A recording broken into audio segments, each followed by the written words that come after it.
Bonjour, je suis Hakim La'alam et je vous propose ma chronique du mardi 24 septembre 2024.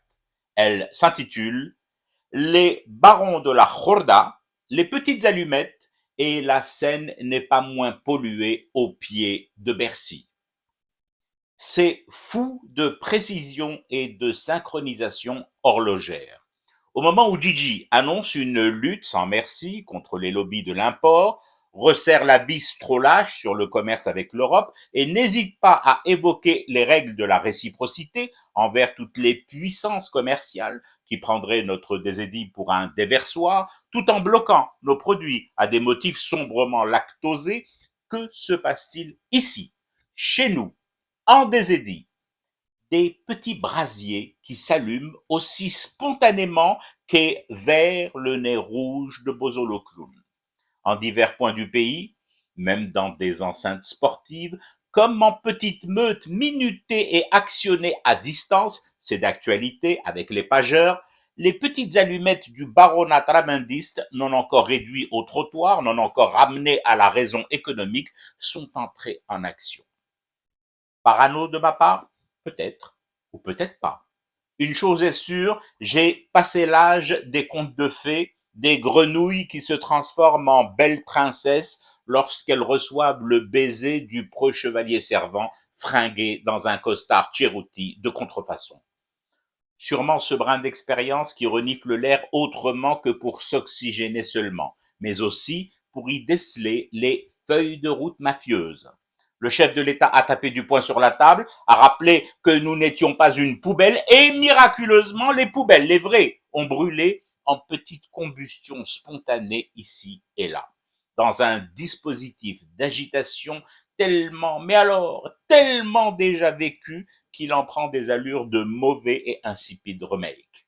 Dans ce cinéma, aux caméras rafistolées avec des bouts de scotch, on a même revu des documents vidéo datant de la période Boutef et que l'on tente de fourguer pour récente. Tout y passe. Des queues, des manifs.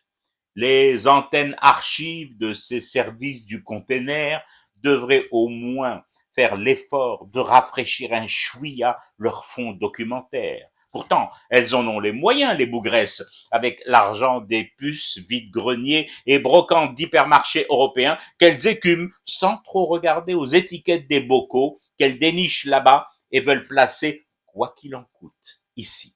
Mais qu'importe, l'heure est à la panique et aux urgences dans les rangs de ces phalanges du commerce de proximité avec Bercy et sa banlieue bruxelloise. Le mot d'ordre semble clair, le désordre, susciter la confusion, provoquer la foule, allumer des mèches, même si le moulot est passé. Opération à double détente. D'abord, tenter de faire peur, de faire reculer sur des décisions fermes concernant l'anarchie dans l'import. Ensuite, et c'est là que les connexions perfides se révèlent, se dévoilent, faire passer au second plan, voire carrément effacer les mouvements de protestation populaire au Maroc voisin, les affrontements entre sujets du royaume et police et gendarmerie du Merzen, les reléguer au second plan et pourquoi pas carrément éteindre l'effet désastreux de la grande évasion vers Ceuta en substituant à tout cela des images algériennes, quitte à les créer ou à les bidouiller, ou les deux à la fois.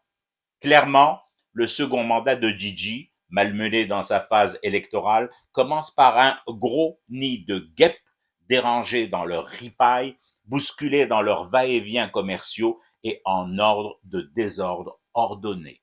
Ordonné par qui?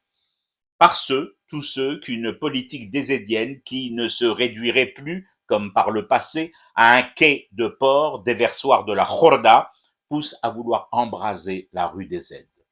Vous pensez toujours que je suis parano? Peut-être, peut-être pas. Une chose est sûre, mes stocks de thé à fumer pour rester éveillé à ce cauchemar qui continue n'ont jamais été aussi pleins et surtout aussi corsés. C'était Hakim La'alam, je vous retrouve demain pour une autre chronique et une autre façon de dire son amour à l'Algérie.